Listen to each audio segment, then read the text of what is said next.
All right, so first and foremost, we have Giustos Best You Can Bake With bread flour. Now, this stuff's awesome. It's hard to find a bread flour whose only ingredient is wheat.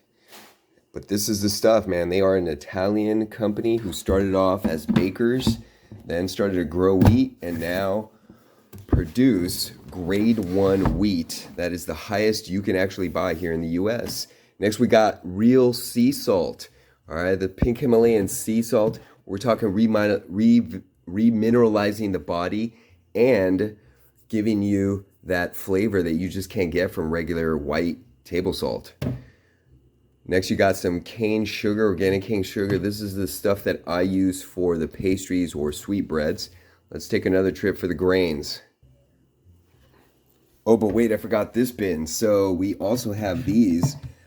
Sometimes I use all-purpose flour from Central Milling Company. That's for some of the lighter bakes that I want to blend my flours with. Here you got bread flour. I love Azure Standard. Their market, phenomenal company. Check them out. This is a whole wheat type, kind of like a lighter whole wheat flour that has a little bit of a darker color compared to white flour. And this one's phenomenal for my sweetbreads and just recipes that I want to give that more wholesome body to. All right, let's go check out the grains. All right, let's check this out. So, by the way, these bins are awesome. They're made by a company called Cambro. They are not only approved by NSF for food safety standards, but just a really great deal and keeps everything airtight. So here, again, Azure Standard from Azure Market, awesome company. This one is oat grouts. This is what oatmeal is made out of before it gets pressed and then steamed into those flat flakes that we usually get as finished oatmeal. This one, buckwheat flour. This is because I'm actually experimenting with some gluten-free recipes. So I wanted a nice pure wheat flour. So let's check out what the oat grouts look like, shall we? Woo! All right. So similar to wheat, except wheat is a little bit more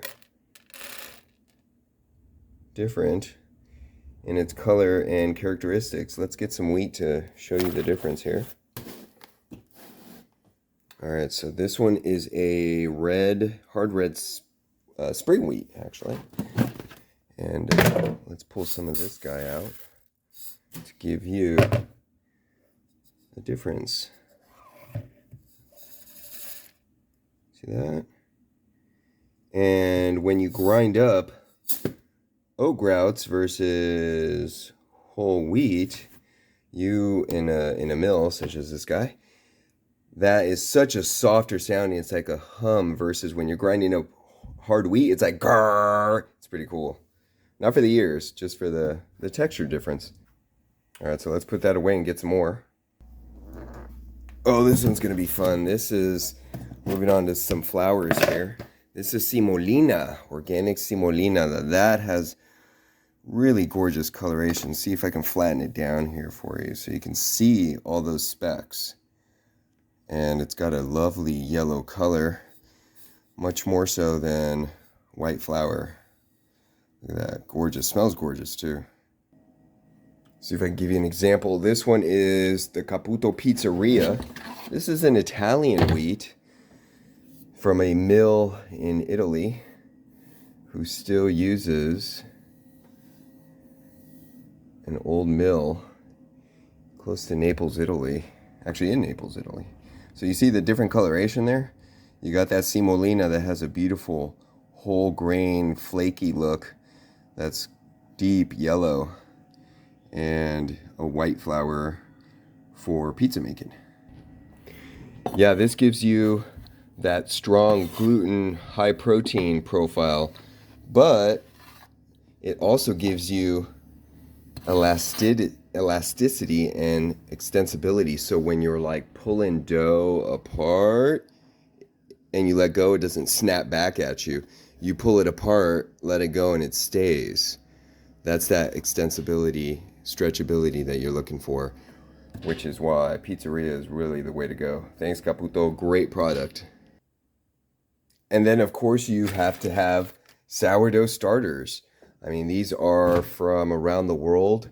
Found an awesome companies out there, and I've made my own, such as this one is from a Plum Santa Rosa. KV is basically my wife and I's last name, Katz Velasquez Farm, right? That we grew these plums, and I harvested the wild yeast that grows on the skin. Popped a video on, I believe, my YouTube channel, so if you ever want to check that out. If I ever do use garlic, I use California grown garlic. And Giza, man, these are some of the oldest world sourdoughs. So come give us a try.